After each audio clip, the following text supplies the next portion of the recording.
Baik, assalamualaikum warahmatullahi wabarakatuh. Alhamdulillahirobbilalamin wa bihi nasta'in ala umuri dunya waddin. La haula wala quwwata illa billahil azim. Amma ba'du. Puji syukur kepada Allah Subhanahu wa taala yang telah memberikan kenikmatan kepada kita semua sehingga kita bisa hadir dalam acara sosialisasi atau aksi nyata modul 1.4 tentang diseminasi budaya positif di sekolah ya. Jadi Bapak Ibu, sebelumnya saya minta maaf mengganggu aktivitas belajarnya. Hari ini saya minta bantuannya untuk melaksanakan kegiatan budaya positif ya. Oke, yang pertama saya ada ice breaking dulu Bapak Ibu. Jadi punten Bapak Ibu, silakan berdiri dulu dan saling berdampingan dengan teman ya. Ya, Mbak Ibu sebelah sini nggak apa-apa ya. Barisan sebelah sini, sini. Nah, sebelah sini. Punten Pak Agus boleh sebelah sini Pak Agus, karena ini sudah banyak di sebelah sini. Punten. Ya, sebelah sini. Ya, enggak. Maksudnya berbanjar saja, berbanjar, nggak usah berhadapan, berbanjar sini. Nah, kalian di mana yang dipunten. Nah, punten Pak Haji, ya baris, maksudnya baris. Sorry, maaf. Nah, untuk Bapak menghadap ke kanan dan Ibu menghadap ke kiri. Ya. Nah, sekarang maaf. Ya, tolong tangannya di sebelah kiri, sebelah kanan tangannya membuka dan sebelah kiri Pak Haji begini, membuka seperti ini. Yang satunya ibu jarinya begini. Nah, di temannya. Nah, asal di sini. Nah, ya, itu. Nah, udah main rumah apa saja main rumah ya. Jadi telurnya itu saya akan menceritakan ya. Telurnya kucing. Kalau misalkan ada kata kucing ya, ada kata kucing yang jari telunjuk ini Bapak Ibu tunjuk bebas, mau tunjuk mau ibu jari bebas ya. Yang penting intinya tangannya di atas. Nah, setelah itu kalau ada kata kucing ya, yang tangannya buka ini menangkap dan yang tangan lebihnya lepas seperti itu ya. Nanti kalau yang tertangkap nanti saya akan tanyakan ya. Oke. Jadi begini Bapak Ibu, saya itu ada sebuah cerita ya. Ceritanya saya dengan istri saya itu berjalan-jalan di kebun binatang ya, kebun binatang. Nah, di situ saya itu melihat ada salah satu binatang kura. Nah, binatang kura. Ya, binatang kura ini merayap berjalan sehingga menemui salah satu binatang kucing. Nah,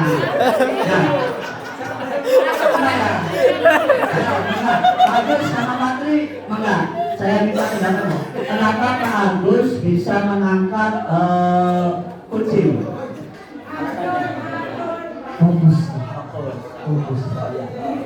Terus pinter. Jadi intinya kenapa Rita itu bisa menangkap dari fokus. Nah, alasannya yang tertangkap ini kenapa Pak Patri? Fokusnya nangkep. Jadi malah ditangkap. Fokusnya menangkap. Jadi terlatih. Bukan cara menangkap dan ditangkap. Saya fokusnya menangkap. Yang ditangkapnya ya, oke, terima kasih Bapak Ibu, silakan duduk kembali. Ya, tadi itu kita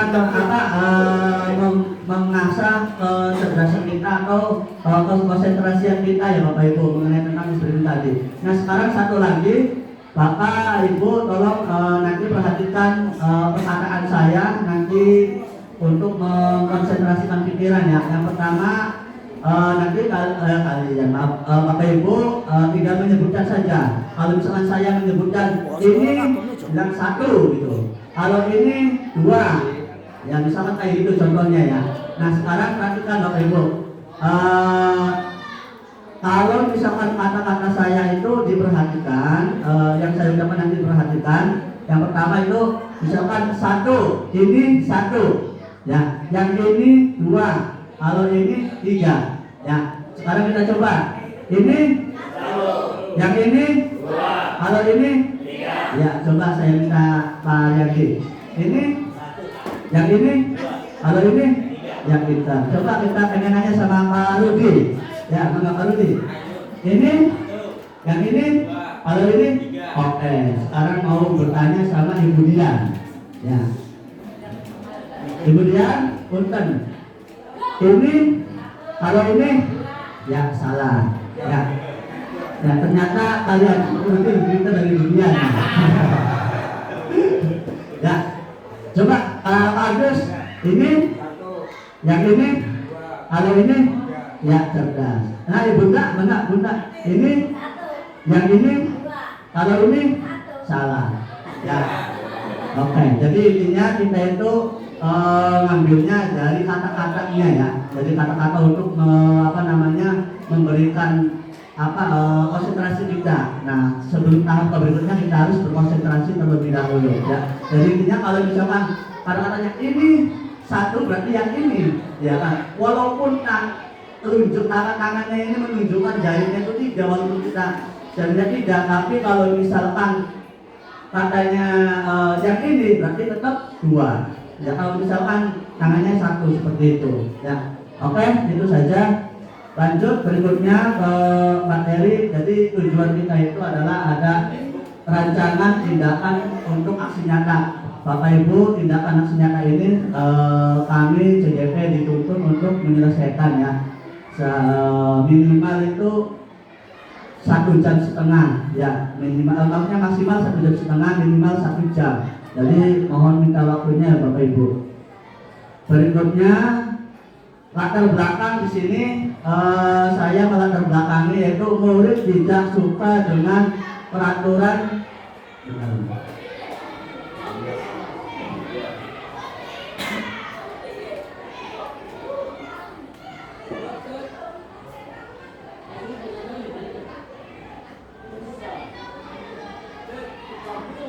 Ya, Bapak Ibu. Jadi latar belakangnya itu adalah murid tidak suka dengan peraturan karena selama ini jika mereka melakukan pelanggaran maka akan mendapatkan hukuman dan cenderung akan mempermalukan dirinya. Maka untuk membuat murid merasa selamat dan bahagia, terutama di lingkungan sekolah, perlu diterapkan budaya positif. Ya, jadi Bapak Ibu selama ini ya dari dulu yang namanya pendidikan itu kalau misalkan siswanya salah itu dengan cara memberikan hukuman. Nah sekarang kita akan mensosialisasikan bagaimana dengan cara pembudayaan positif di lingkungan sekolah-sekolah Bapak Ibu ya. Berikutnya itu adalah budaya positif sehingga nilai-nilai keyakinan dan kebiasaan di sekolah yang berpihak pada murid dapat berkembang menjadi pribadi yang kritis, penuh hormat dan bertanggung jawab.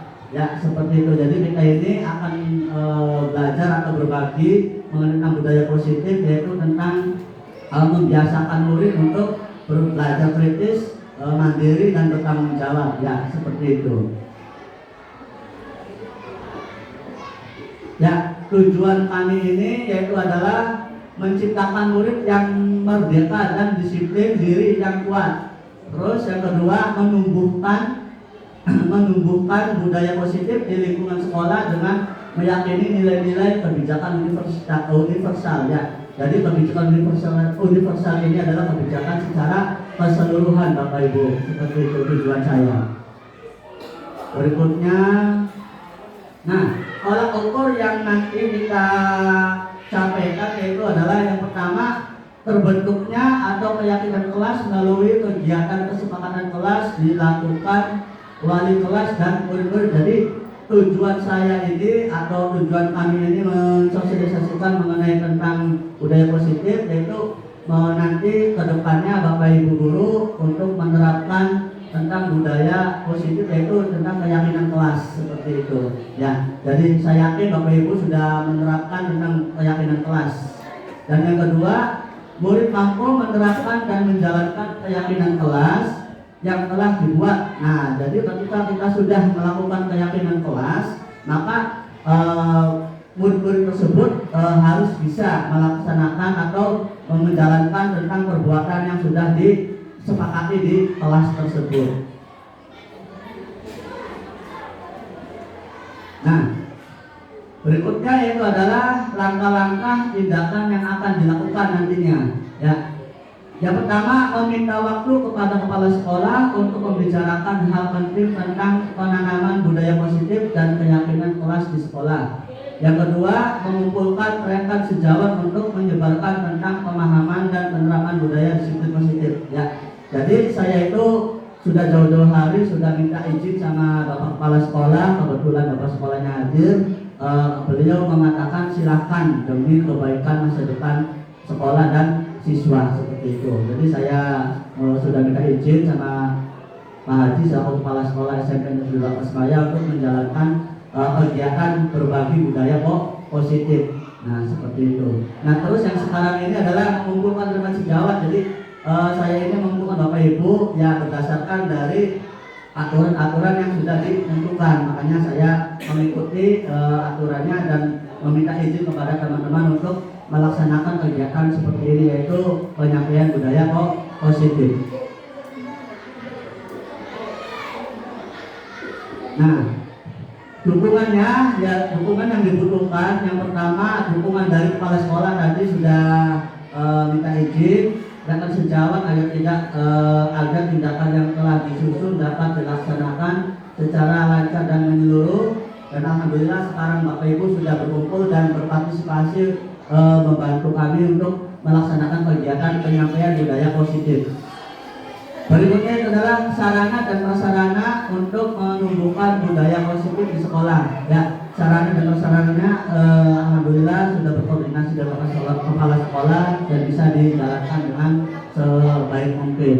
Dan yang ketiga, melibatkan orang tua, murid dan melakukan budaya positif di rumah. Jadi setelah kita melaksanakan kegiatan budaya positif, nah nanti kita itu bekerja sama dengan orang tua agar orang tua itu meneruskan ya perilaku budaya positifnya. Nah, biasanya kita kan per semester ya Bapak Ibu ya, per semester itu ketika pengambilan rapor hasil ulangan kan bisa bertemu dengan orang tua. Nah, disitulah menyempatkan untuk berbagi budaya positif kepada orang tua agar nanti orang tua tersebut itu meneruskan budaya positifnya agar anaknya itu tetap mengikuti jejak-jejak dengan perilaku yang positif. Ya, nah sekarang sosialisasi budaya positif. Nah, kita akan materinya ya Bapak Ibu. Sosialisasi budaya positif tadi itu adalah pendukung ya sebagai pengawali. Ya, berikutnya yaitu adalah konsep utama budaya positif. Nah, di sini Bapak Ibu, konsepnya itu ada berapa tuh? Ada 7 ya. Nah, yang pertama yaitu adalah perubahan disiplin positif, perubahan paradigma belajar. Yang kedua, disiplin positif. Dan yang ketiga, kebutuhan dasar manusia. Terus yang keempat, motivasi perilaku manusia. Dan yang kelima, posisi kontrol restitusi. Dan yang keenam, keyakinan kelas. Dan yang terakhir itu adalah segitiga restitusi. Nah, nantinya kita akan ada praktek segitiga restitusi nanti di akhir. Nanti minta bantuannya Bapak Ibu untuk mempraktekkan bagaimana cara menangani siswa-siswi yang sekiranya siswa-siswi tersebut itu melanggar aturan atau kesepakatan sekolah atau kesepakatan kelas. Jadi ada 7 ya. Nah, berikutnya poin yang pertama yaitu adalah pembelajaran dengan paradigma baru. Ya, di sini Bapak Ibu, pembelajaran dengan paradigma baru itu dirancang berdasarkan prinsip pembelajaran yang berdiferensiasi. Sehingga setiap siswa belajar sesuai dengan kebutuhan. dari tahap perkembangannya untuk mewujudkan, yaitu mewujudkan profil Pancasila. Jadi Bapak Ibu di sini yang kami dapat tentang pembelajaran paradigma baru itu, yaitu dengan cara mengajak siswa atau menuntut siswa yang lebih baik. Artinya begini, menuntut siswa sesuai dengan bakat minatnya Bapak Ibu. Jadi dari rumah itu siswa sudah mempunyai bakat tujuannya. Sehingga kita itu hanya mendampingi, menuntun tentang bakat-bakatnya peserta didik tersebut. Ya Bapak Ibu, seperti itu. Nah, mengenai tentang bakat tersebut, contoh misalkan ya, ada salah satu siswa, kita ambil saja dari segi ekstrakurikuler. Nah, salah satu siswa, misalkan siswa itu gemar aktif, ya aktif gerak. Nah, maka kita akan memberikan dukungan, memberikan arahan, menuntun siswa mau arahnya kemana tentang bakat tersebut. Nah, contoh kita ambil tentang pencaksilat, ya kita ajak peserta didik itu untuk belajar dan berlatih melaksanakan tentang kegiatan ekstrakurikuler Pancasila seperti itu. Nah, yang dimaksud dengan paradigma baru itu adalah kita menuntun peserta didik sesuai dengan minat dan bakatnya siswa masing-masing. Ya, berikutnya itu adalah disiplin positif.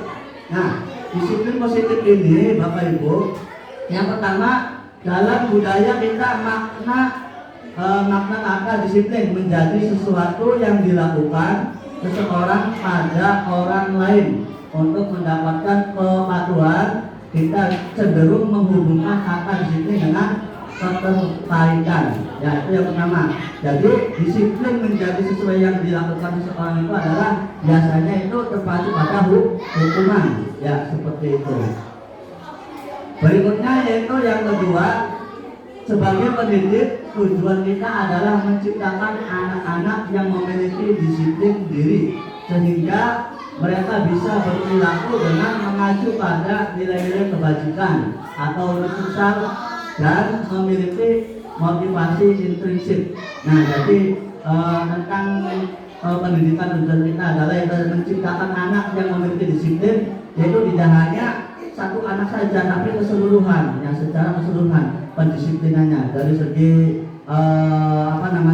tingkah lakunya, dari segi keaktifannya. Kita itu harus memberikan motivasi kepada peserta didik. Kalau misalkan peserta didik tersebut itu mempunyai permasalahan tentang peraturan tersebut.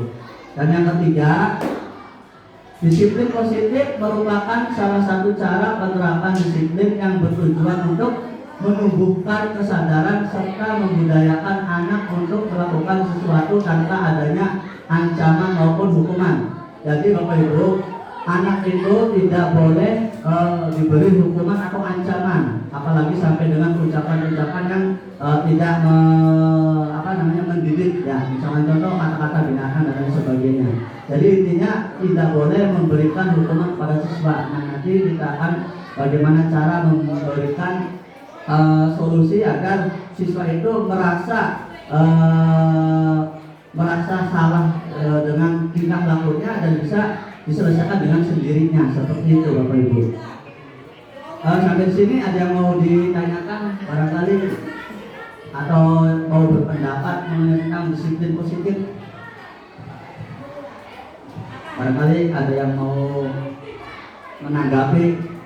Tidak ada? Oke. Ya, berikutnya yaitu tentang bertahan hidup, ya.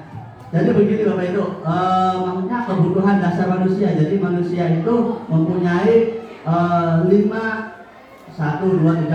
ya, ada 5. Nah, 5 kebutuhan dasar manusia. Yang pertama itu adalah bertahan hidup, kasih sayang dan rasa terima kasih, penguasaan, kebebasan dan kesenangan. Nah, di sini kalau bertahan hidup itu seperti contohnya itu adalah makan, minum, memiliki tempat tinggal. Ya, jadi kita sebagai manusia pasti memerlukan yang namanya makan dan minum. Itu adalah sebagai kebutuhan hidup, dan tempat tinggal juga itu adalah sebagai kebutuhan hidup sebagai kita umat manusia. Nah, berikutnya itu adalah kasih sayang dan rasa terima kasih. Nah, maksudnya di sini kasih sayang kita itu kita ke murid ya Bapak Ibu. Jadi murid memerlukan rasa kasih sayang. Artinya merasakan kasih sayang itu ketika kita memberikan motivasi sehingga murid tersebut itu merasa senang, merasa kasih sayang. Nah, kasih sayangnya guru kepada murid itu harus ada, artinya supaya peserta didik ini bisa belajar dengan sesuai dengan keinginan dan bakatnya tersendiri yang mengenai tentang penyampaian dari Bapak Ibu guru yang merasa sayang kepada muridnya seperti itu.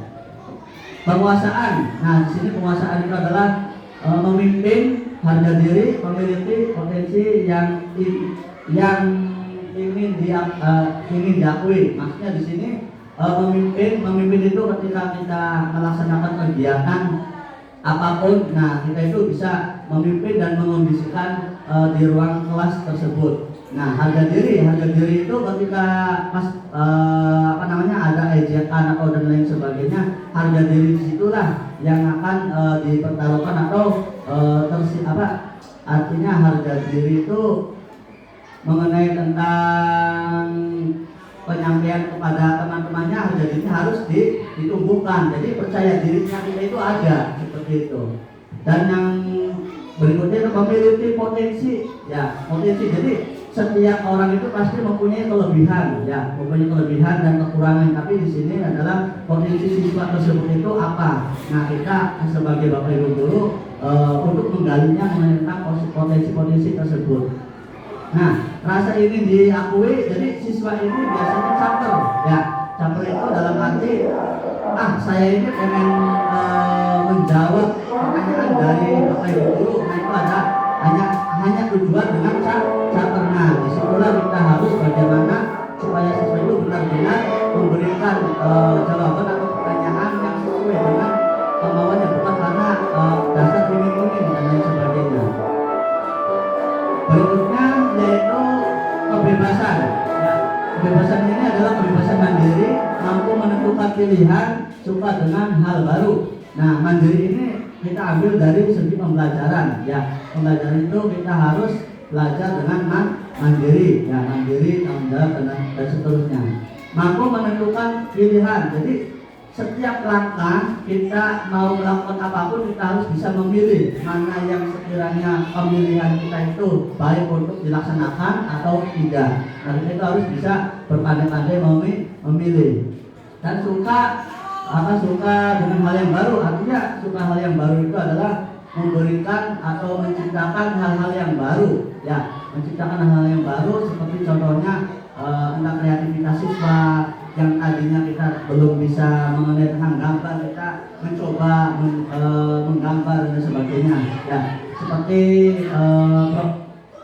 profil Pancasila tersebut. Nah, berikutnya itu adalah kesenangan. Kesenangan ini yaitu bermain, belajar dengan metode yang menyenangkan. Jadi Bapak Ibu, untuk mengenai pembelajaran kita itu harus diterapkan dengan sistem menyenangkan. Nah, biar anak itu tidak bosan atau intinya belajar dengan cara senang. Bukan berarti seperti pembelajaran anak TK beda.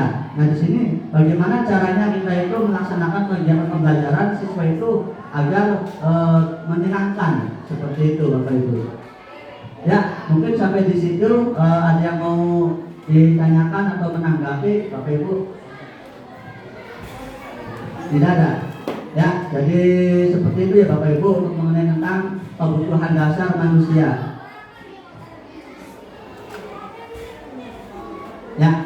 Nah, berikutnya yaitu tentang motivasi perilaku diri. Jadi begini Bapak Ibu, motivasi merupakan dorongan yang timbul pada diri seseorang secara sadar atau tidak sadar untuk melakukan suatu tindakan dengan tujuan tertentu. Jadi kita itu melakukan kegiatan motivasi itu terkadang kita tuh dengan tidak sadar untuk memberikan motivasi ke siswa. Contohnya misalkan Kang, lagi ini kemarin kenapa nggak berangkat? Nah, seperti itu. Nah, terus ini Bu katanya kesiangan. Nah, secara tidak langsung Bapak Ibu guru ini memberikan motivasi secara dalam, padahal itu hanya sebatas obrolan biasa, tidak seperti restitusi tidak ya seperti itu.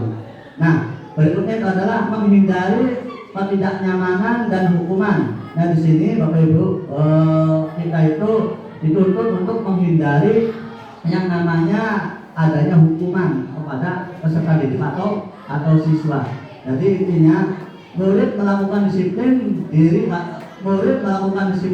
karena ia takut diberi hukuman. Nah, ini merupakan motivasi ekstrinsik. Jadi murid tersebut itu melakukan pendisiplinannya itu karena takut diberi hukuman. Ya, jadi bocah atau siswa ini benar itu hanya takut dengan adanya hukuman. Contoh misalkan, kalau misalkan ada siswa yang terlambat, masuk sekolah. Nah, biasanya di gerbang itu kan silakan disuruh push up seperti itu, karena telat sudah 10 menit silakan push up 10 kali. Nah, contohnya seperti itu. Nah, jangan sampai siswa ini merasa rajin itu karena takut dengan dihukum. Ya, seperti itu.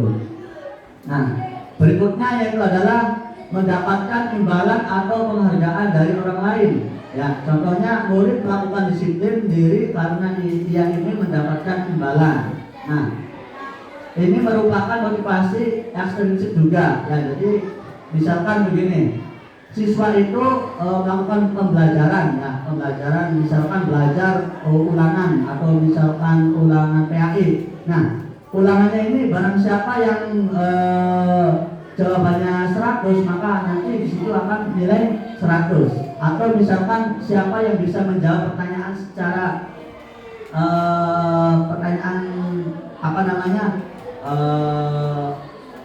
pertanyaan materi yang diucapkan dari guru ke siswa. Nah, di situ siswa langsung bisa menjawab. Nah, jangan sampai Bapak Ibu guru itu memberikan ini sok silakan yang bisa menjawab pertanyaan Bapak nanti akan dikasih nilai 100 misalkan. Nah, itu tidak boleh. Kenapa? Karena disitulah akan membunuh karakter siswa. Jadi seolah-olah dia mau bertanya itu atau mau menjawab itu karena dasar imbalan, ya nilai dari guru tersebut.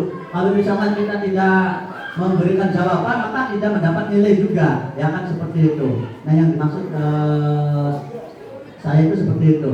Nah, berikutnya itu adalah menghargai nilai-nilai kebajikan diri sendiri. Nah, di sini murid melakukan disiplin diri karena sadar akan nilai kebajikan diri. Ini merupakan motivasi intrinsik juga. Ya, jadi nilai-nilai kebajikan ini sama tadi yang kita sudah jelaskan. Jadi nilai motivasi itu tidak boleh disampaikan kalau misalkan ada ujung-ujungnya berupa imbalan dan lain sebagainya seperti itu.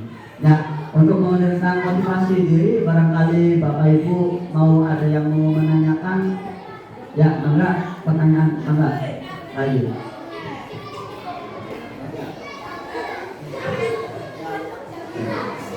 Bismillahirrahmanirrahim. Assalamualaikum warahmatullahi wabarakatuh. Terima kasih kepada Pegawai Materi Bapak Muhammad Aris. Ya. Ada tadi sedikit ya yang barangkali saya salah, tapi motivasi terhadap siswa ya. Tadi dari penyaji mengatakan bahwa ketika ada siswa yang mampu atau bisa, nah sesuai dengan indikator atau potensinya sudah bisa, nah kita dilarang untuk memberikan penilaian dari dia 100 gitu. Nggak boleh ya. Jadi nggak boleh begitu. Kalau ada bilang 100 itu nggak boleh, dari tidak masalah ya Pak penyajian. Nah, saya merujuk ketika kita tidak boleh mengatakan seperti itu, berarti harusnya kan ada alternatif lain. Apa yang harus kita sampaikan kepada siswa itu yang sudah mendapat nilai yang bagus? Karena ketika saya sering soalnya di kelas itu, ketika anak maju atau anak itu, keren deh Pak, 100 pinter. Ya memang saya pernah baca, pernah dengar bahwa itu adalah model adil yang di negara asalnya kita. Karena kurikulum merdeka ini saya lihat lebih banyak mengambil dari negara Finlandia. Salah satunya adalah lagi modeling tadi gitu. Nah, lalu bagaimana cara kita mengucapkan kepada siswa yang sudah mampu? sudah dapatnya 100 Bu. Sedangkan di rapot sendiri kita merujuk pada angka-angka seperti itu. 80, 90, kan itu. Itu yang saya tanyakan. Jadi bagaimana cara kita sebagai guru untuk memotivasi anak sebagai tanda bahwa anak itu sudah sesuai dengan yang kita harapkan seperti itu. Terima kasih.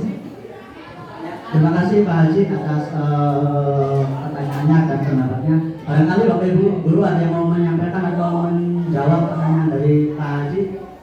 Ada tidak? Nah, baik, begini Pak Haji. Jadi sebenarnya nilai itu tetap ada.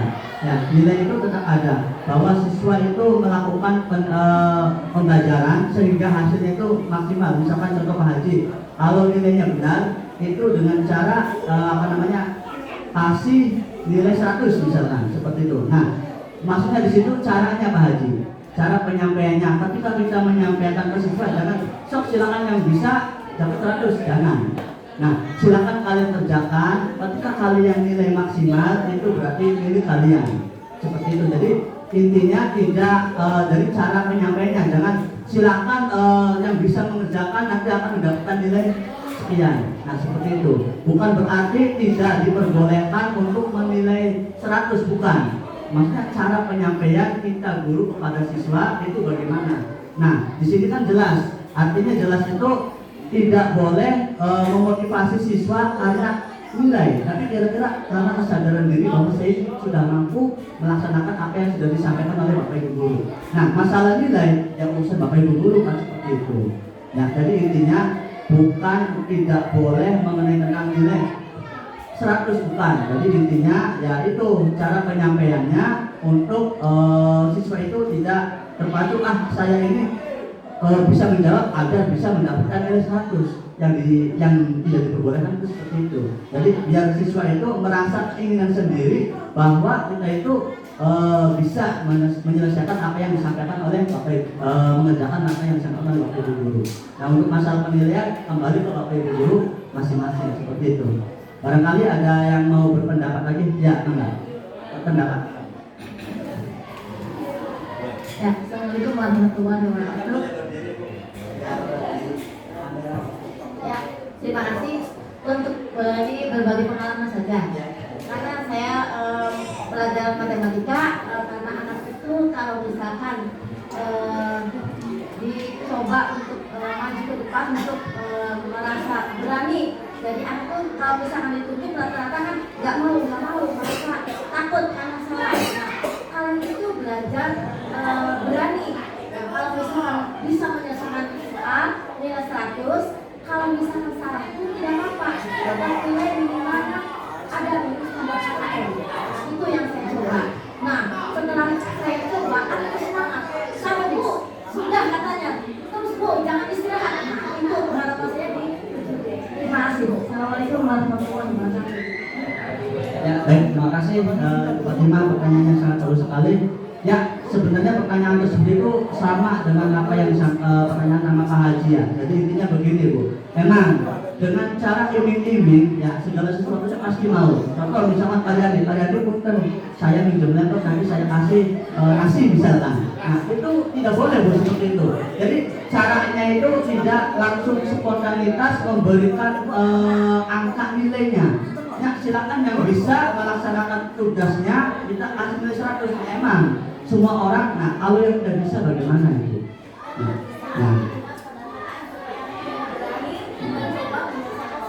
Nah, ya itu, nah seperti itu. Jadi kita itu memberikan kesempatan kepada siswa itu ya bebas. Artinya bebas itu begini Bu. Silakan, contohnya ya, silakan siswa-siswi kerjakan soal ini. Ya, maksudnya kata-katanya Bu, jangan sampai mengejas. Silakan nilai seperti itu, ya itu tidak baik. Karena apa? Karena itu adalah membunuh karakter siswa. Jadi di dalam pikirannya itu peserta didik, mendingan takon salah atau dinilai, seperti itu.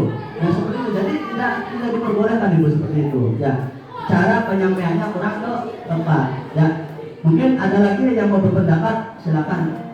Nah ini berpendapat ini. Terima kasih Pak Aris. Sudah kelihatan dari kamera. Terima kasih Pak ini pendapat saya ya. Memang siswa itu untuk membentuk budaya positif itu kalau menurut saya itu tidak bisa langsung jadi bertahap. Yang pertama tadi dia bukan saya setuju. Saya juga sering melakukan itu.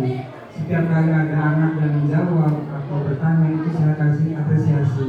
Bagus, pendapat kamu bagus, pertanyaannya bagus seperti itu.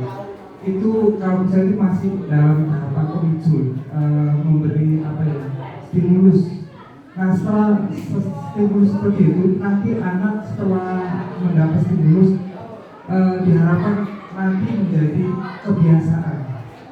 Tahap kedua kebiasaan, jadi siswa sudah biasa bertanya, biasa menjawab. Lama-lamaan tidak akan mengharapkan nilai lagi, tanpa mengharapkan tunjangan, itu kebiasaan. Setelah menjadi kebiasaan baru menjadi karakter. Kalau sudah sudah tadi terpicu, kemudian menjadi kebiasaan bertanya menjawab, terus menjadi karakter. Jadi siswa itu sudah memiliki karakter yang kuat bahwa saya kalau nggak bisa saya bertanya, kalau saya percaya diri menjawab, mau salah mau benar. Nah setelah sudah menjadi karakter baru ini menjadi budaya. Jadi kalau masih sekarang terus kita mengharapkan langsung dari budaya positif, bertanya tanpa imbalan, tanpa takut dihukum, tanpa mengharapkan imbalan, itu menurut saya agak susah karena anak sekarang ya harus ada stimulus dulu. Jadi kalau menurut saya dari tahap pertama itu diberi stimulus, setelah itu siswa menjadi kebiasaan, setelah menjadi kebiasaan sudah menjadi karakter. Nah baru setelah karakter itu sudah menjadi budaya positif, jadi nggak bisa langsung yang tadi langsung harapan langsung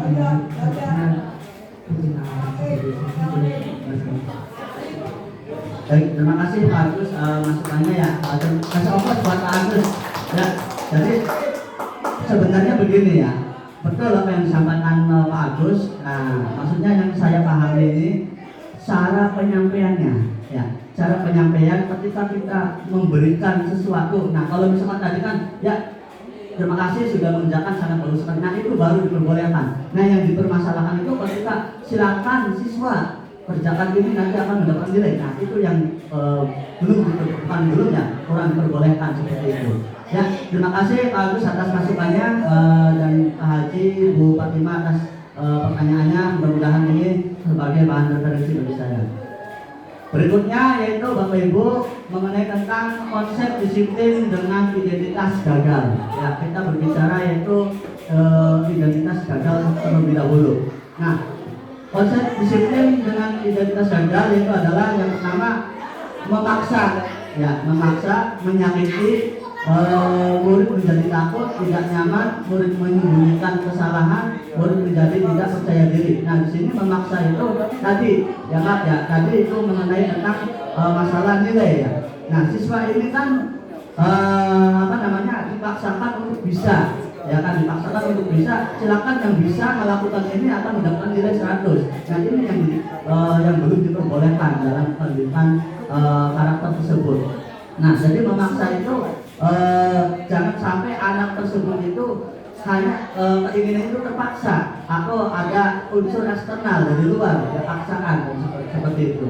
Nah di sini menyakiti. Nah menyakiti itu dengan cara melakukan kita hukuman. Ya hukuman itu dengan cara misalkan menjewer dan sebagainya, itu adalah tidak boleh untuk menyakiti peserta didik dengan cara seperti itu yang ada di gambar. Berikutnya adalah murid menjadi takut. Nah, murid menjadi takut itu apa?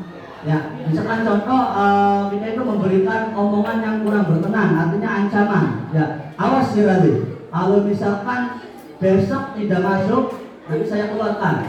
Ya, seperti itu. Itu kan anak itu menjadi takut. Ya, seperti itu. Nah, nanti kita itu ada cara bagaimana anak yang susah diatur, anak yang pemalas, anak yang melanggar aturan atau kesepakatan sekolah. Yang nanti kita akan ada cara di segitiga restitusi, ya Bapak Ibu, seperti itu. Nah, tidak nyaman. Nah, tidak nyamannya di sini itu apa? Ya, misalkan dari kita Bapak Ibu guru itu kadang-kadang terpacu sama misalnya dalam pembelajaran ya, kita terpacu sama orang yang aktif saja. Ya kan seperti itu. Nah, yang diamnya itu dibiarkan saja. ya kan? Atau misalkan karena dia itu terlalu banyak diam, ketika Bapak Ibu guru menerangkan hanya pacu pada orang tersebut saja.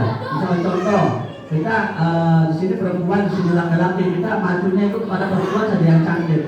Di sampingnya padahal ini cerdas, tapi tidak diabaikan, tidak diberi pengertian atau tidak diberi kesempatan, ya di situ. Jadi sehingga pembelajaran di ruang kelas itu merasa tidak nyaman seperti itu. Berikutnya itu adalah murid menyembunyikan kesalahan. Ya, jadi murid menyembunyikan kesalahan itu ketika kita mempunyai kesalahan, contoh. Di sini kan banyak ya, ini tidak banyak lagi sih, ada salah satu siswa ya di sini kan aturan, bukan aturan namanya, kesepakatan sekolah itu tidak boleh yang namanya merokok, ya kan, seperti itu. Tapi siswa itu menyembunyikan. Ya padahal kalau kita tengok ke belakang banyak dulu merokok di situ. Karena apa? Karena mereka itu melakukan pelanggaran atau melanggar budaya kesepakatan kelas seperti itu, atau kesepakatan sekolah. Jadi caranya yaitu dengan tadi dengan kita pendekatan kepada peserta yang melakukan pelanggaran, yang menyembunyikan kesalahan tersebut, kita obrolan dan sebagainya seperti itu. Kita dari hati ke hati. Nah kita itu tidak langsung mengedes sira atau kamu merokok ya, atau kamu berkelahi ya, atau itu tidak boleh. Jadi kita harus ada proses yang namanya pendekatan, ya. Ada saatnya kita itu guru dengan itu sebagai teman, ada saatnya seperti itu. Ada juga guru sebagai seorang pemimpin, ada tempat-tempatnya seperti itu ya Bapak Ibu guru. Berikutnya itu adalah murid menjadi tidak percaya diri. Nah, murid menjadi tidak percaya diri itu tadi ya yang sudah saya sampaikan. Jadi guru tersebut itu tidak merata untuk menyampaikan apa yang disampaikannya, ya terpacu pada hanya satu saja. Jadi sehingga peserta yang masih minder dan lain sebagainya tidak dimotivasi atau tidak dipancing, diajak untuk bertanya dan lain sebagainya seperti itu. Benar apa yang tadi disampaikan oleh Pak Agus waktu tentang motivasi itu, emang betul seperti itu. Jadi bagaimana cara menggali siswa itu agar mau bertanya, mau aktif, dengan caranya apa? Ya kita memancing seperti itu. Bukan berarti nanya silakan, bukan. Jadi memancing sehingga dengan sendirinya siswa ini kan bertanya gitu, seperti itu. Ya, jadi seperti itu Bapak Ibu guru. Ya, barangkali tentang konsep disiplin ada yang mau berpendapat atau bertanya? Barangkali Pak Aso. Ya. Pak Yadi, mangga Pak Yadi. Ya. Oke, kita next ya. Ya. Nah, sekarang konsep disiplin dengan identitas gagal. Ya tadi masih tetap. Nah, di sini saya sedih karena tidak mendapatkan hadiah. Nah, itu maksudnya. Yang tadi dipertanyakan oleh kepala sekolah, yang tadi ditanyakan oleh Ibu Fatimah. Nah, ini maksudnya. Saya sedih karena tidak mendapatkan hadiah. Jadi tadi imbalan, ya kan? Maksudnya begini, ketika kita memberikan pembelajaran, terus kita memberikan pertanyaan dengan diiming-imingi tadi, ya seperti nanti kamu kalau bisa menjawab dapat nilai 100 misalkan seperti itu. Ya emang itu cara jitu ya sebenarnya, cara jitu agar siswa itu mau bertanya, agar aktif seperti itu.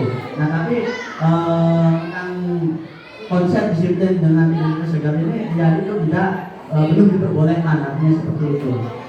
Nah, penghargaan diantaranya itu adalah tidak efektif. Nah, jadi dengan cara memberi penghargaan itu kurang tepat, ya atau tidak efektif. Nantinya akan timbul merusak diri, ya nanti mental itu akan merusak. Terus berikutnya yang adalah mematikan kreativitas. Jadi anak itu tidak kreatif. Kenapa? Karena disuguhi atau dikasih secara langsung, instan gitu kan, tidak kreatif atau tumbuh dengan dirinya sendiri mengenai tentang keinginan sendiri mengenai masalah pembelajaran tersebut. Ya, menghukum dengan sistem rating, tuh tadi kan, ya makanya saya sengaja tidak itu kan ada tahapannya. Nah, jadi menghukum secara rating itu Bapak Ibu, kalau misalkan kita kemarin juga sudah disampaikan sama CGP yang satunya kalau Hadi ya sama.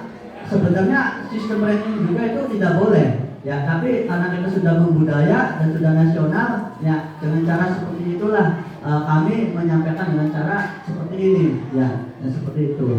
Berikutnya yaitu adalah merampas hak atau menghargai dirinya. Ya, jadi misalkan merampas hak itu menghargai dirinya. Jadi kita itu merampas ya harga diri seseorang atau siswa. Ya, karena apa? Karena merampasnya itu dengan cara kurang tepat untuk cara penyampaiannya seperti itu, Bapak Ibu. Sampai di sini ada mau disampaikan atau ditanyakan, Bapak Ibu? Ya, enggak, Patri mau menanggapi.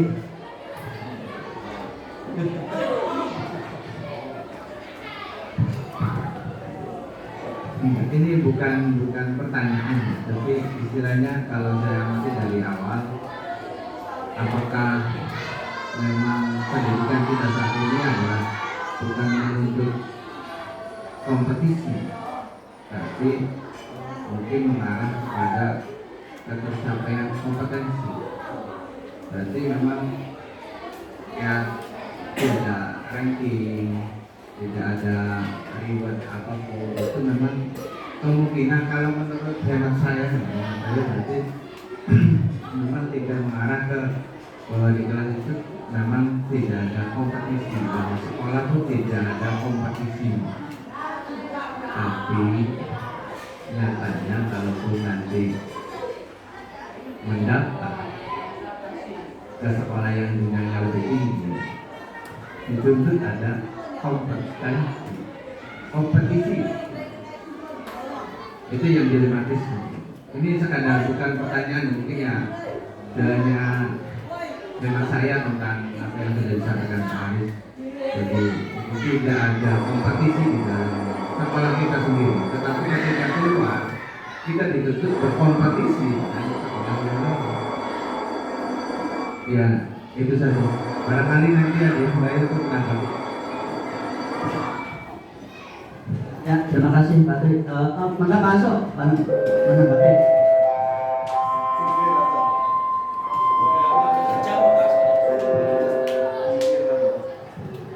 Assalamualaikum warahmatullahi wabarakatuh.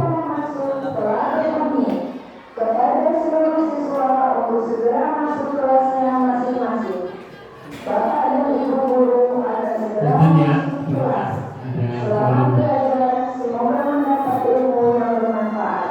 Terima kasih.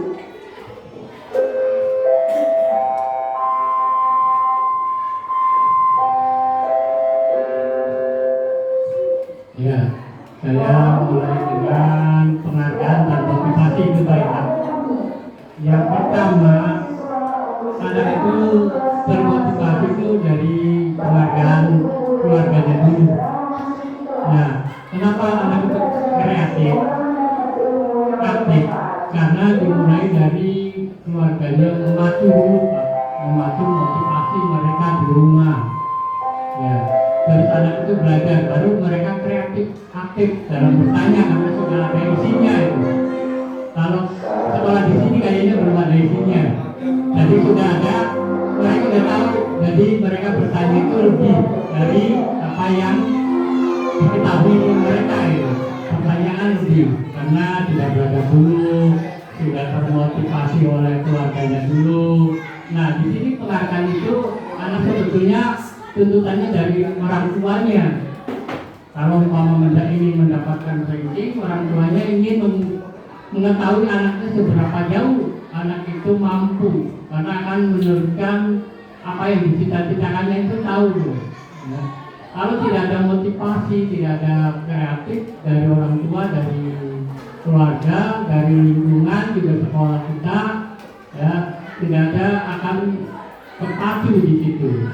Nanti timbulnya ketidakdisiplinan mereka, karena mereka kesini tidak punya atau tidak ada ilmunya ada di benaknya. Mereka kreatif, hanya kreatif diskusi karena sudah ada satu motivasi dari keluarganya, sudah ada belajar duluan. Nah, kalau penghargaan ini ya tidak efektif atau ya karena adanya kekurangan dari pihak keluarga sebenarnya.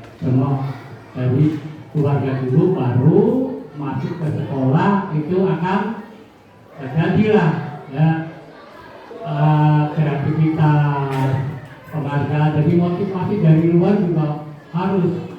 Nah kalau di sini kalau umpama tidak ada motivasi, tidak ada apa di sekolah untuk menyuruh anak itu susah ya, karena tidak ada motivasi. Coba aja kalau kita lihat sekolah-sekolah yang punya anak-anak yang rajin, punya perlengkapan buku dan sebagainya, dimotivasi oleh orang tuanya, dimotivasi lingkungannya untuk bersaing, mendapatkan ranking ya.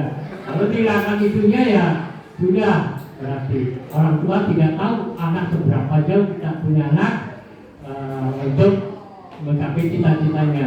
Terima kasih. Ya, terima kasih Pak Hasso, Pak Tri atas pendapatnya. Ya, betul sekali apa yang disampaikan sama Pak Hasso. Jadi bibit awal itu dari keluarga ya, atau dari orang tua, yaitu dengan cara memotivasi, bukan memberi imbalan. Ya, jadi kita itu memotivasi anaknya agar bisa mandiri, ya Pak Hasso ya, bisa mandiri dan belajar bertanggung jawab seperti itu. Ya, mungkin itu hal yang sama dengan Pak Tri juga. Ya, kenapa tadi itu ngambilnya bukan kompetensi ya Pak Tri ya, tapi yang dikejar adalah apa tadi itu? Kompetensinya ya, bukan itunya, bersaingnya seperti itu. Ya, jadi intinya anak itu kalau sudah termotivasi dengan sendirinya, kompetensi itu akan muncul dengan sendirinya Bapak Ibu. Ya, yang seperti itu. Baik, berikutnya Bapak Ibu. Ya, nah di sini adalah konsep disiplinnya Bapak Ibu guru ya. Konsep disiplin dengan identitas sukses, tadi kan gagal ya. Nah, caranya seperti ini Bapak Ibu yang saya ikut pelajari selama pelatihan di JGP. Nah, sekarang masih proses dalam pelatihan ya Bapak Ibu guru. Barangkali kalau ada kekurangan ya mohon maaf. Nah, di sini yaitu adalah konsekuensi Bapak Ibu guru. Konsekuensinya itu adalah penguatan jangka pendek. Nah, kalau kita melakukan yang tadi, jadi penguatannya itu jangka pendek. Berikutnya itu adalah perlu diadakannya tindak lanjut ya. Terus stimulus respon, murid menghormati peraturan, kehilangan waktu untuk merenungi kesalahan. Nah, restitusinya itu adalah seperti ini Bapak Ibu guru. Penguatan jangka pendek berarti murid bertanggung jawab untuk perilakunya sendiri. Ya, jadi murid ini belajar bertanggung jawab apa yang sudah dikasih amanat atau melakukan perbuatannya. Ya, jadi murid tersebut itu bisa melakukan dengan rasa tanggung jawab. Nah, sedangkan perilaku diadakannya tindak lanjut. Nah, di sini kita fokus pada pemecahan atau masalah jangka panjang. Ya, jadi perilaku yang tindak lanjut itu adalah kita bagaimana cara memecah suatu permasalahan sehingga kita fokus ke perencanaan atau ke jangka yang lebih jauh atau kita yang lebih panjang lagi seperti itu harapannya. Nah, berikutnya yaitu adalah stimulus respon. Di sini murid menghormati dirinya dan orang lain. Jadi di sini restitusinya adalah siswa belajar menghargai, menghormati sesama teman. Ya, teman sejawat. Walaupun kita dengan adiknya, kita itu harus saling menghormati, apalagi yang lebih tua. Jadi kita itu saling menghargai, menghormati dengan orang lain, apapun itu dari segi sukunya, gendernya dan lain sebagainya. Kita itu saling menghargai seperti itu Bapak Ibu. Berikutnya itu adalah teori kontrol. Ya, teori kontrol ini dirinya mengontrol. Jadi intinya ini itu bisa mengontrol diri kita mengenai emosional kita. Ya, emosionalnya itu misalkan kita mempunyai permasalahan di rumah, misalkan ketika kita pada saat berada di sekolah atau belajar di sekolah, kita itu harus bisa mengontrol emosi kita agar kita itu bisa stabil. Dan bagaimana caranya kita itu memberikan stimulus kepada peserta didik agar di saat suasananya tensinya naik, kita itu bagaimana cara kita itu mendinginkannya seperti itu. Dengan cara seperti apa? Ya tadi kita itu kan Bapak Ibu guru di sini kan kumpul ya, pastinya kan ada yang punya problemnya masing-masing di kelas ini. Ketika di sini kita melaksanakan ice breaking tadi. Ya, ice breaking ini untuk mendinginkan tensi kita yang tadinya lagi tinggi, lagi emosi dan lain sebagainya, kita samakan. Nah, seperti itu. Berikutnya yang adalah murid bersemangat memperbaiki kesalahannya. Nah, maksudnya di sini dengan cara kita restitusi, murid tersebut itu mengakui atau sadar dengan sendirinya bahwa perbuatan kita yang dilakukan ini itu adalah kurang baik. Nah, dengan sendirinya siswa atau peserta didik itu bisa menyelesaikan dengan memperbaiki kesalahan-kesalahan tersebut. Misalkan contoh, misalkan ada Riyadi misalkan terlambat sekolah, karena dipanggil. Nah, Mas, Nang Riyadi, kenapa kamu ini terlambat sekolahnya? Nah, pastinya kan ada alasan tersendiri. Nah, maksudnya kalau kita langsung terlambat, bahasanya seperti itu kurang tepat. Jadi kita tanyakan dulu. Misalkan dia itu memberikan, Pak, saya ini terlambat sekolah karena ini. Nah, kita kan memberi pertanyaan yaitu dengan cara kenapa sih kamu itu akhir-akhir ini masuk sekolahnya sering terlambat, gitu kan? Nah, seperti itu. Dan nantinya kan pasti yang namanya manusia itu mempunyai permasalahan, itu wajar. Nah, seperti itu yang dimaksud dengan restitusi. Ya, berikutnya sampai sini ada yang mau ditanyakan barangkali atau menambahkan? Tidak ada. Oke.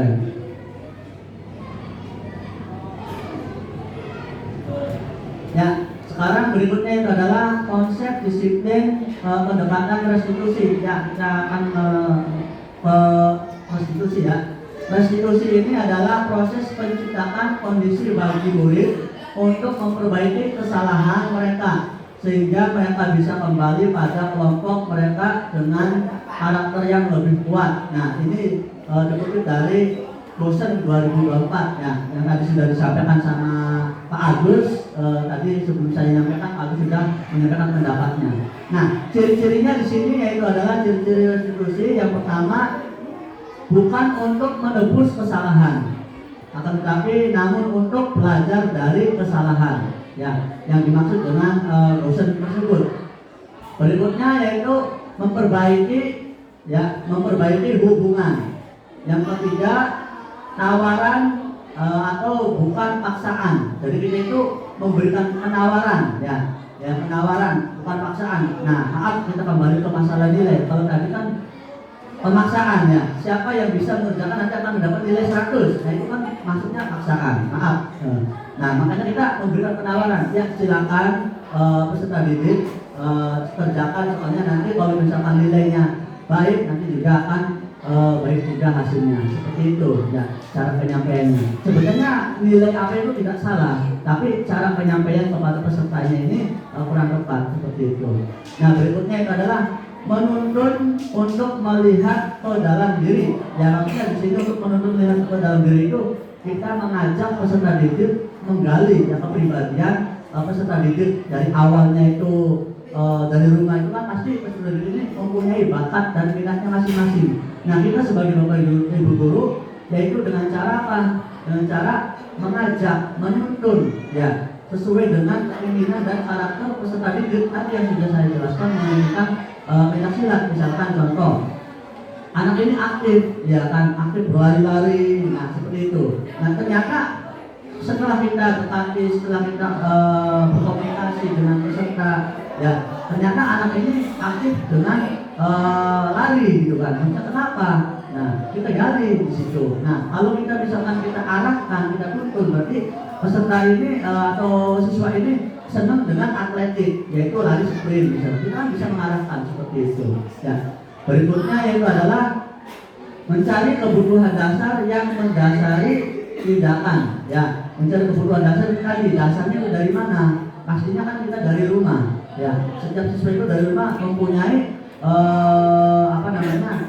bakat dan kepribadiannya masing-masing. Nah, sehingga kita bisa memberikan tuntunan atau arahan kepada peserta didik.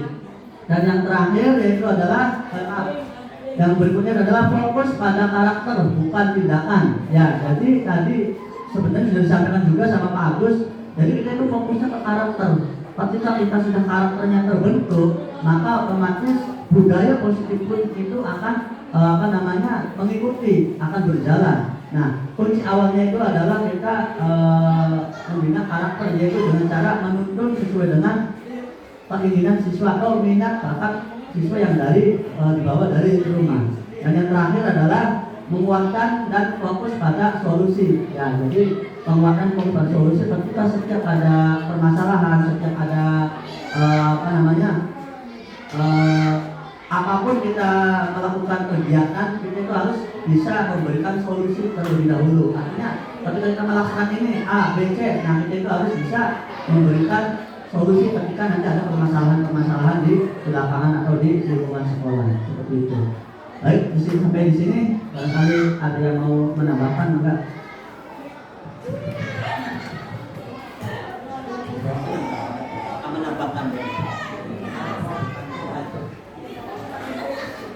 Kalau hemat saya tentang pendekatan refleksi yang dijalankan dosen, kalau melihat dari ini diskusi sama-sama saja, mungkin dari yang lain bisa menanggapi. Kalau dari segi agama itu kan berarti kan ada aspeknya, kalau muhasabah ya istilahnya, Faiz, muhasabah menilai diri sendiri, kemudian beriktikad juga, kemudian menguatkan, berarti kan ada orang lain di situ. Kalau restitusi di ya mungkin Pak Sam atau Pak Abdul atau Pak Isla bisa mengatakan bagaimana institusi ini kita garap dari segi aspek keagamaan itu, misalnya bisa sesuai atau tidak, karena karakter di sini juga anak-anaknya memang religius gitu. Kemudian juga visi dari sekolah kita juga religius juga. Barangkali nanti ada yang lain bisa menambahkan. Terima kasih sekian dari saya. Ya, terima kasih Pak Tri atas tanggapannya. Jadi intinya kegiatan pembelajaran ini kita kan sudah ada di visi ya, visi sekolah itu kan tentang religius. Nah boleh tidak, maksudnya dikaitkan dengan religius kayak etika, ya kan, untuk muhasabah mengenai tentang perilaku diri gitu ya, koreksi diri. Barangkali ada yang mau menanggapi dari Pak Tri, Pak Kasem. Assalamualaikum warahmatullahi wabarakatuh. Ya, dari pemaparan Pak Adis sudah bagus. Iya, untuk melangkah kepada pendekatan restitusi, pendekatan restitusi ini sebenarnya anak-anak yang sudah memiliki emotional quotient sama spiritual quotient. Menurut dan itu apa tataran intelijen ada emotional quotient, berarti anak sudah mampu mengendalikan dirinya dalam tata laku, bersopan santun. Nah, dilihat di sekolah ini mungkin masih belum perlu banyak ke arah sana gitu. Sama spiritual quotient juga saya lihat kalau mengaji pagi atau juga sholat duha, saya lihat Pak Aris, Abdul Aris itu kesulitan ketika memaafkan juga. Itu juga mungkin anak-anak perlu, ya memang kita tidak perlu menghukum dengan keras maksudnya, tetapi menyadarkannya itu sebenarnya kita langkah-langkahnya yang paling berat gitu.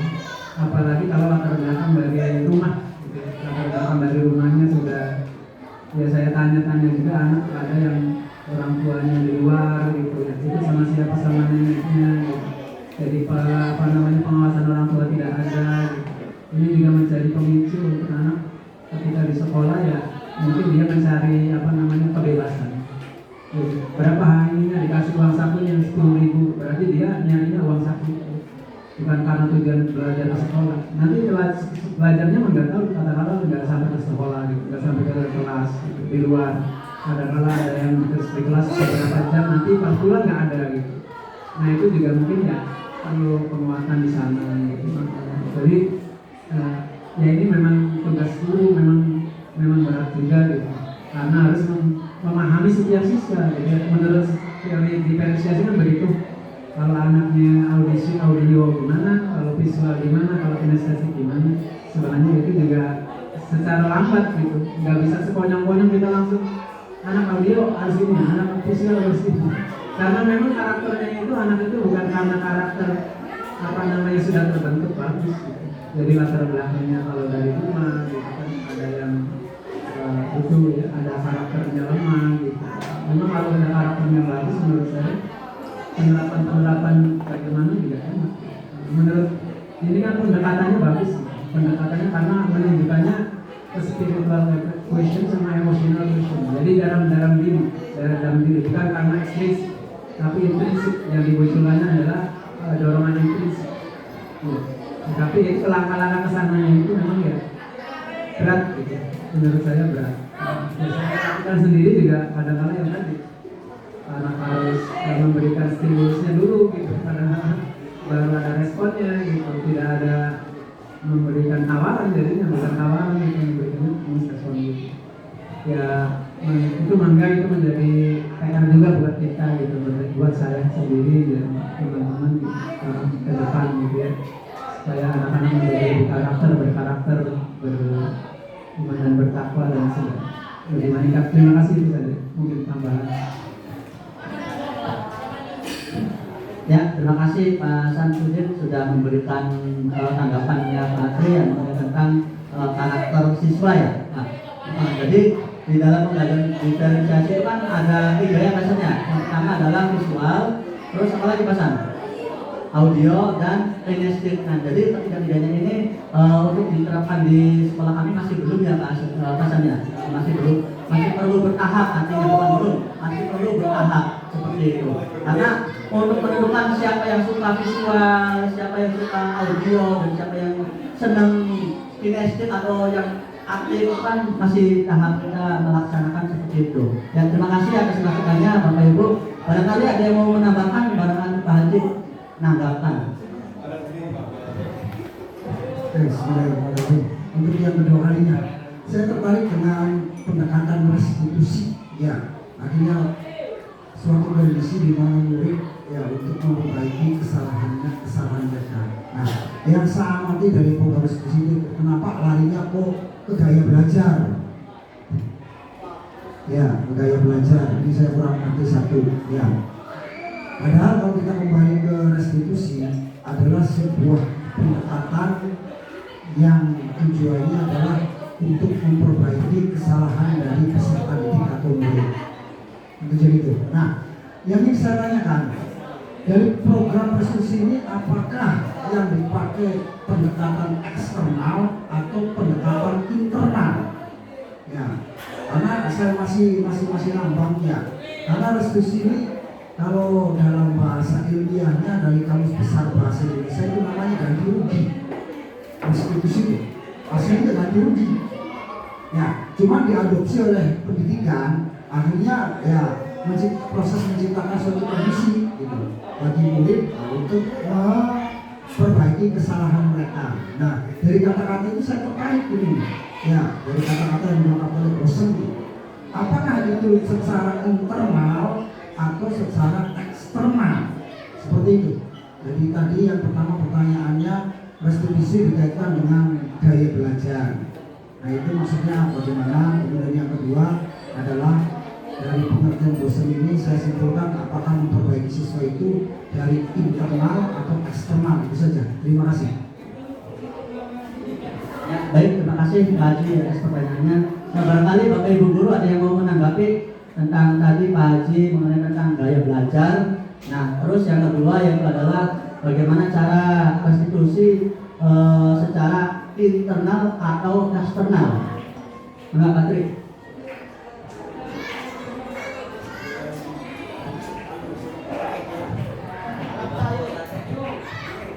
Sebelumnya tadi ya pasal memang ada saya yang lagi PPG itu memang ada teori tentang pembelajaran sosial emosional. Memang mungkin nanti setelah ini mungkin bahas ya, memang ada teori tentang pembelajaran sosial emosional yang itu memang melibatkan dari sekolah siswa dan masyarakat lingkungan. Jadi segitiga itu memang harus terlibat dalam sosial emosional. Kemudian kalau menanggapi dari Pak Haji, memang kalau saya memang dari sini lebih cenderung ke intrinsik, tapi juga ada faktor ekstrinsik. Karena kalau persentase 80% intrinsik, 20% ekstrinsik. Kenapa ekstrinsik? Karena masih ada model penguatan dari Bapak Ibu guru yang sedang melakukan restitusi kepada anak. Kalau menurut hemat saya tentang gaya belajar itu memang kalau hemat saya ya tidak berhubungan dengan restitusi.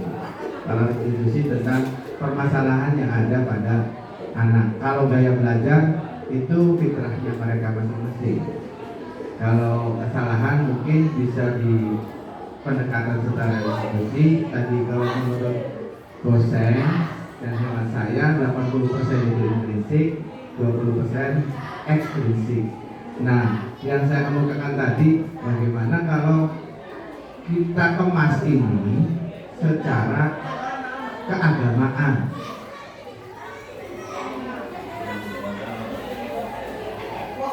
Karena ada mungkin buah sama menilai diri sendiri, apa sih kesalahan saya, terus bagaimana introspeksinya.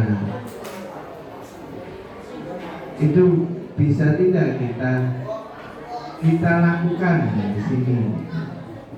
Ya mungkin kan nanti ada pemilihan anak yang memang secara pelanggaran memang sering. Nanti kita apakan mereka dengan cara apa dan seperti apa. Itu kalau menurut hemat saya, kalau dari segi kita arahkan atau kita create dari segi religiusnya. Kalau pasar tadi kan ada, memang ada dari segi religius dan segi emosional ya, memang pasarnya. Ya kita kemas bisa tidak gitu sekolahan ini. Itu saja dari saya Pak. Ya, terima kasih Pak Tri atas tanggapan dari Pak Haji. Barangkali ada yang menambahkan atau menanggapi?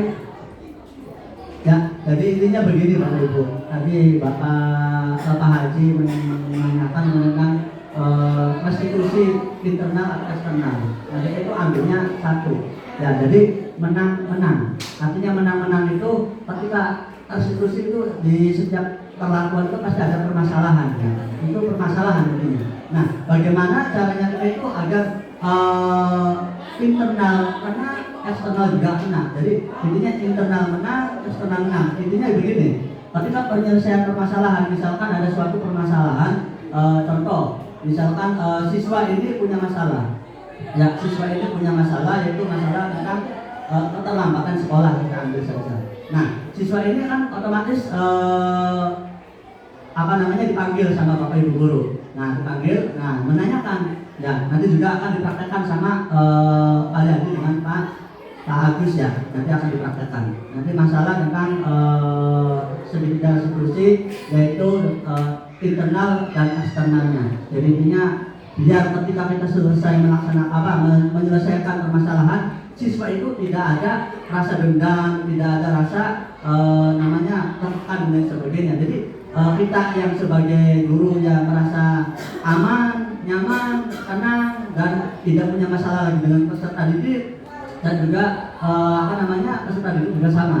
Ketika keluar dari situ merasa senang, gitu kan, tidak ada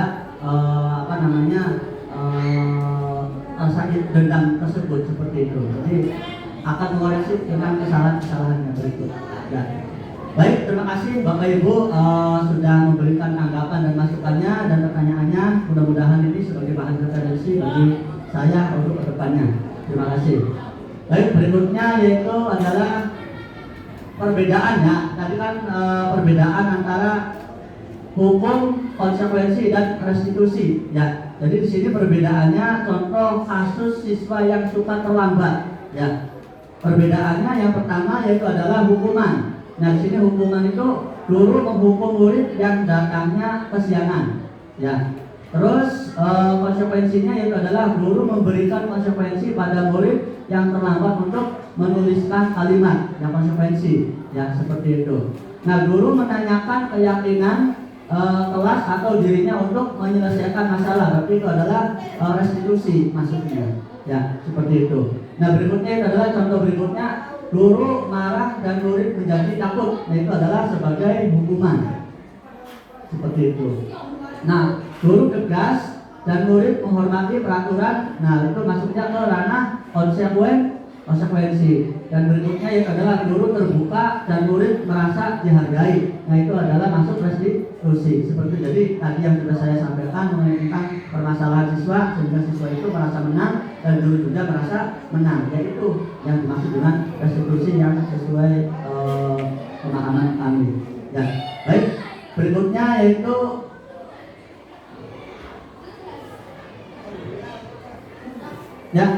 berikutnya tindakan hukuman atau konsekuensi. Yang pertama yaitu adalah mencatat 100 kali di dalam buku kalimat mencatat 100 kali di dalam buku kalimat saya tidak akan terlambat lagi.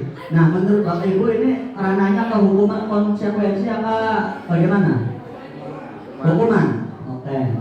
Berikutnya yaitu adalah lari mengelilingi lapangan sebanyak 2 kali karena terlambat hadir sekolah.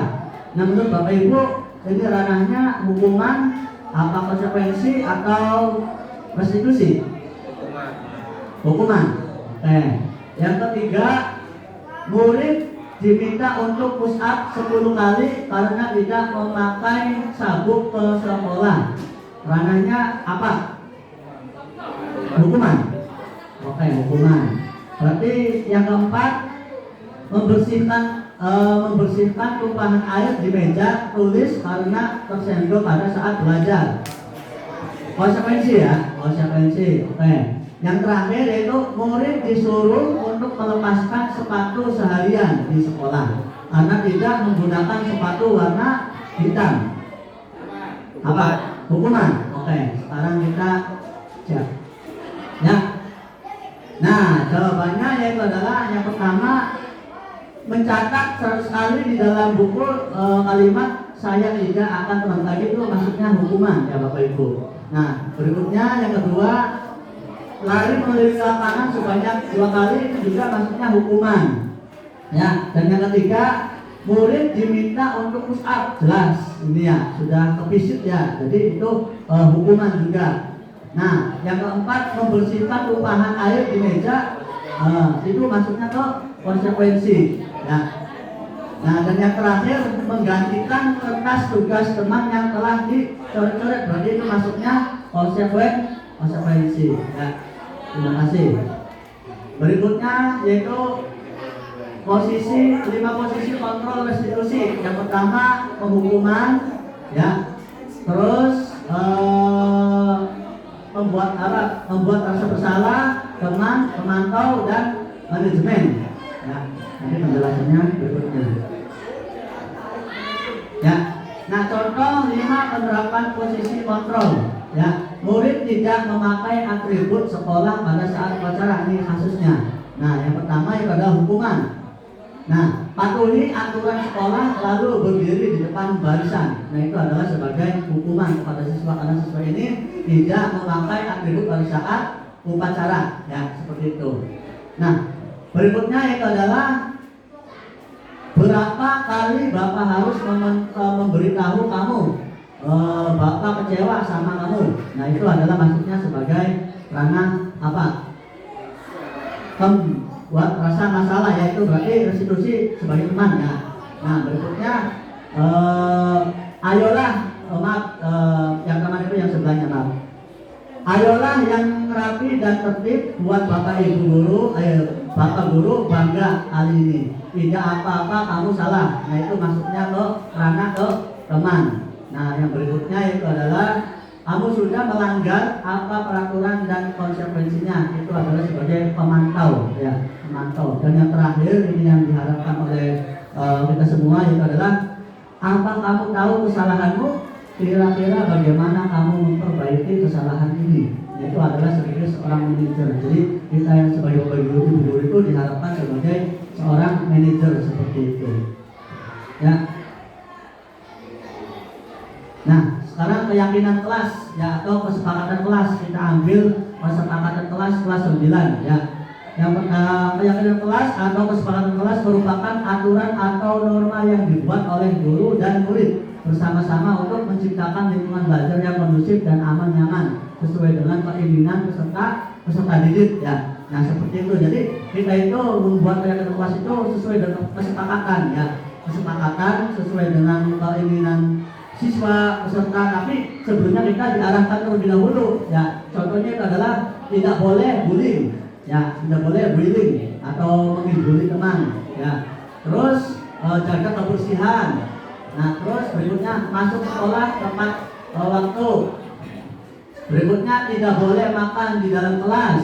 Dan yang berikutnya adalah harus memakai dasi ya. Terus tidak boleh ngobrol saat guru memberikan atau menjelaskan ya. Jadi kita sudah diberi draftnya. Draft seperti itu nanti peserta didik ini memberikan apa kesepakatannya.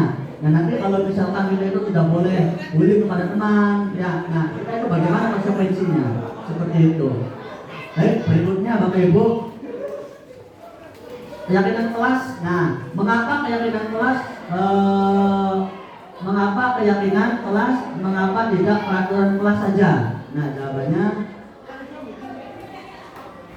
ya sini mengapa kita memiliki peraturan tentang penggunaan helm pada saat mengendarai kendaraan roda 2 atau sepeda motor ya. Kita berbicara tentang peraturan ini ya. Nah peraturan jawabannya adalah karena helm adalah salah satu perlengkapan keselamatan yang penting.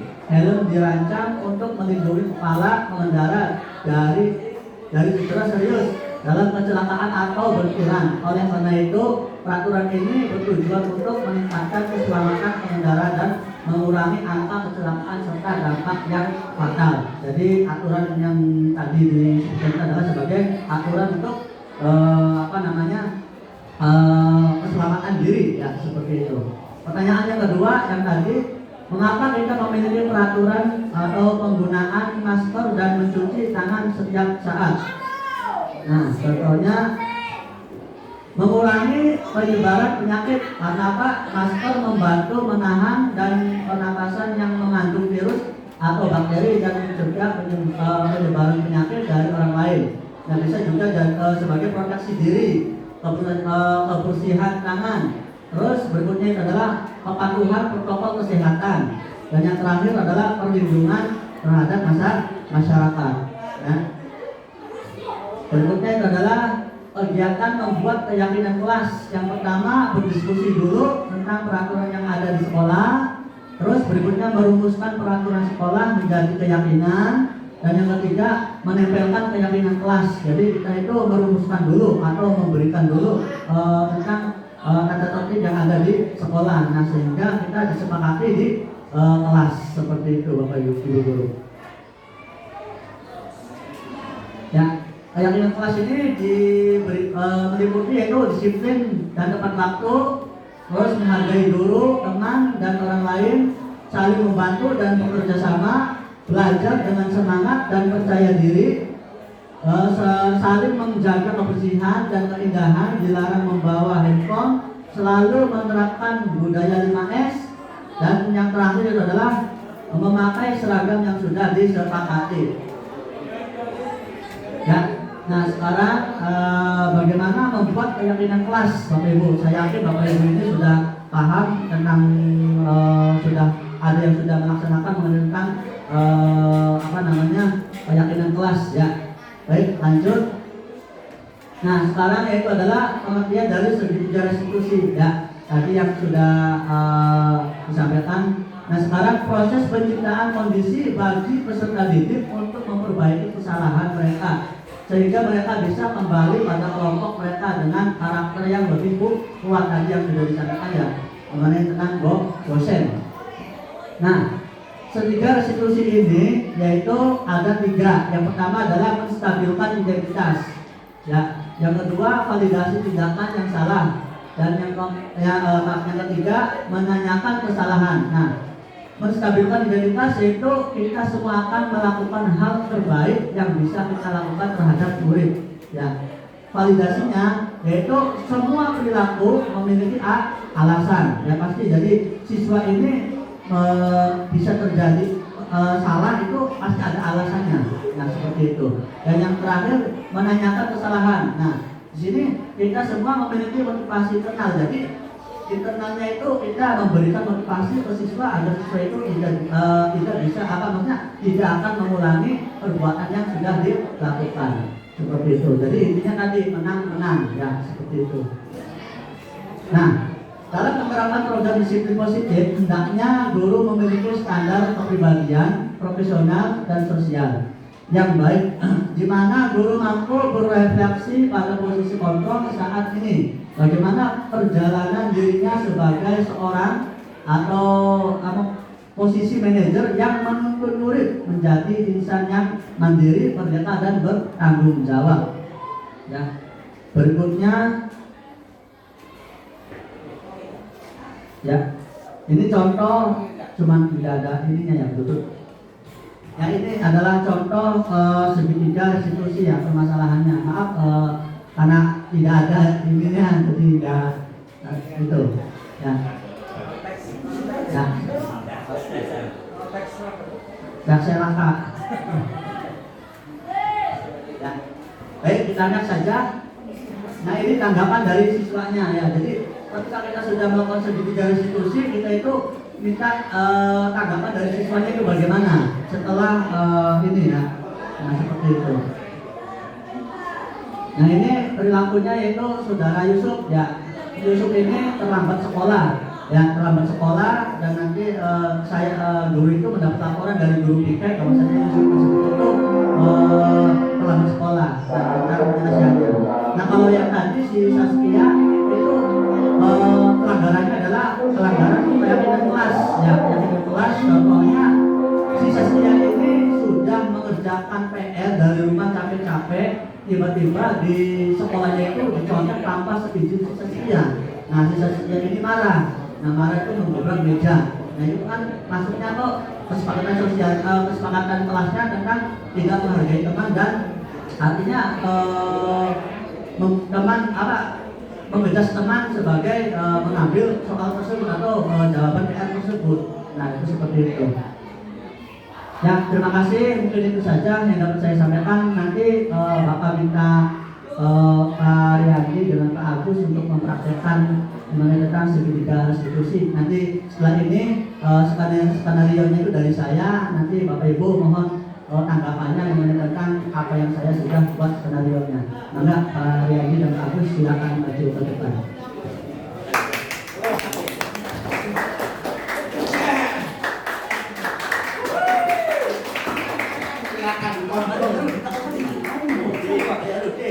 Ayo Rudi, salah.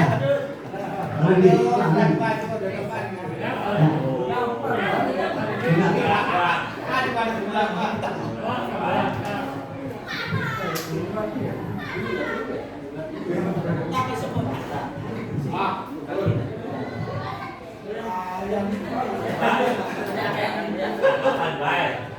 Assalamualaikum Pak. Waalaikumsalam. Nah Yusuf, saya dapat laporan kalau kamu itu sering terlambat sekolah. Iya Pak. Biasanya kenapa bisa terlambat Yusuf? Saya bangunnya kesiangan Pak. Ya, baik. Ya memang Yusuf memang setiap orang itu pernah melakukan kesalahan. Coba kalau kamu terlambat terus tiap hari, ada manfaatnya nggak terlambat? Tidak ada Pak. Nah, terus kenapa terlambat sekolah? Ya kemarin itu bener apa salah terlambat itu? Salah Pak, saya sudah melanggar aturan dan lupakan Bapak Mas. Nah, kenapa sering tidak bangun kesiangan itu kan mungkin cuma sekali. Ini sering banget Yusuf, kenapa Yusuf? Kemarin saya bangun kesiangan Pak. Nah, sekarang kamu sudah sadar belum? apakah nanti masih akan terlambat lagi besok-besoknya? Sudah Pak, saya minta maaf, tidak akan terlambat sekolah lagi.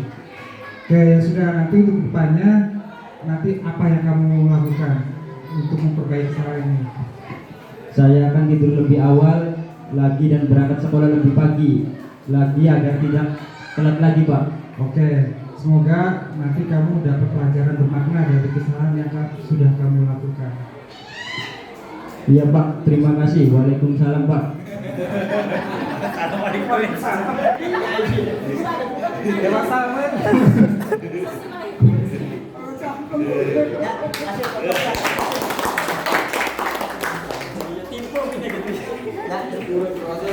Ya, terima kasih Pak Agus dan Pak Rudi sudah mempraktekkan studi diskusi. Barangkali tadi skenario dari saya itu ada tanggapan dari Bapak Ibu mengenai tentang penyelesaian studi diskusi yang judulnya menang-menang. Barangkali ada yang mau menanggapi? Enggak, Pak Haji, barangkali mau menanggapi? Aja nakon bae menanggapi tuh. Nah, ada yang mau menanggapi? Tidak ada? Ada yang kalau yang masuk enggak? Enggak. Terima kasih. Tadi ada pertanyaan yang bagus tuh. Kenapa terlambat? Itu biasanya anak yang ditanyakan itu akan jawab malu-malu banget gitu. Ya. Tapi nanti kalau kita kali ya digali nanti akan ngomong tidak secara langsung dengan kayak persahabatan aja ngomongnya. Nanti jawabnya Pak ada malam-malam begadang, terus kalau pagi disiram mau berangkat tuh jadi terlambat atau uangnya kurang jadi merawati kata gini Pak gitu mungkin jawabannya gitu banyak Pak permasalahan itu tuh. Tapi kalau langsung kenapa kamu diem anakku diem, tapi kalau kita dengan ya sebagai seorang sahabat atau teman nanti akan jawab atau dari temannya bisa ditanyakan dari temannya atau dari lingkungannya ya itu dari lingkungannya apa atau dari kelas-kelas sebelumnya dari sekolah SD-nya atau dari gurunya tuh biasanya tuh sifat itu ke bawah sampai melanjutkannya. Kalau kita tidak bisa merubah merangkul ya kayak gitu. Terima kasih. Ya, kasih. Kasih otot buat Pak Asok. Terima kasih banyak Pak Asok dan tanggapannya. Ya, mungkin itu saja Bapak Ibu. Terima kasih atas waktunya. Apabila tadi penyampaian atau penyampaian saya kurang paham atau kurang berkenan, saya ini hanya manusia biasa yang masih perlu banyak belajar dan saya yakin Bapak Ibu di sini juga guru-guru yang hebat. Ya seperti itu. Terima kasih atas waktunya. Saya akhiri. Assalamualaikum warahmatullahi wabarakatuh.